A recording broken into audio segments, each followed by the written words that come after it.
Right. మాజీ ముఖ్యమంత్రి YCP అధినేత జగన్ ఈరోజు పల్నాడు జిల్లా సత్తెనపల్లి పర్యటనకు వస్తున్నారు. గత ఏడాది ఆత్మహత్య చేసుకున్న వైసీపీ నాయకుడు నాగమల్లేశ్వరరావు విగ్రహావిష్కరణ చేయనున్నారు. ఈ పర్యటనకు రాజకీయంగా తీవ్ర ఉత్కంఠ కలిగిస్తుంది. ఈ నేపథ్యంలో జగన్ పర్యటనపై సత్తెనపల్లి టీడీపీ ఎమ్మెల్యే కన్నా లక్ష్మీనారాయణ ఘాటుగా స్పందించారు. జగన్ను నమ్మి ఆయన కుటుంబ సభ్యులతో పాటు ఎంతోమంది సర్వనాశనమయ్యారన్నారు. తీవ్రస్థాయిలో విమర్శించారు.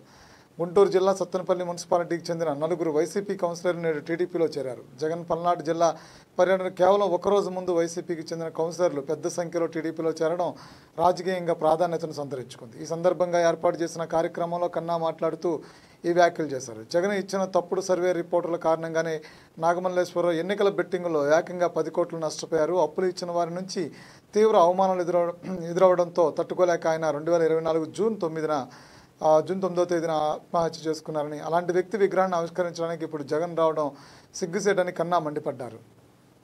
మళ్ళీ ఇవాళ ఇదే అరాచక శక్తుల్ని ప్రోత్సహించడానికి నువ్వు రాష్ట్రంలో బయలుదేరావు అని అంటే ఇంకా ప్రజలు 2029లో కూడా నీకు 11 సీట్లు కూడా వచ్చేటువంటి పరిస్థితి ఉండదు.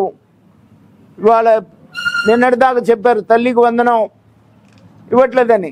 ఇవాళ తల్లికి వందనం ఇస్తుంటే ఏం చెప్పాలో అర్థం కాక ఇటువంటి డైవర్షన్ పాలిటిక్స్ చేయడం కోసం మరి బయలుదేరి ప్రజల్ని మోసం చేస్తారు. మీరు 2019కి ముందు ప్రజల్ని మోసం చేశారేమో, కానీ ఇవాళ నువ్వు 19 నుంచి 24 వరకు నీ అరాచక రాక్షస పాలన చూసిన తర్వాత నువ్వు ఏమి చెప్పి కూడా ప్రజల్ని నమ్మించలేవు అని చెప్పేసి నేను ఈ సందర్భంగా జగన్మోహన్ రెడ్డికి చెప్తున్నాను.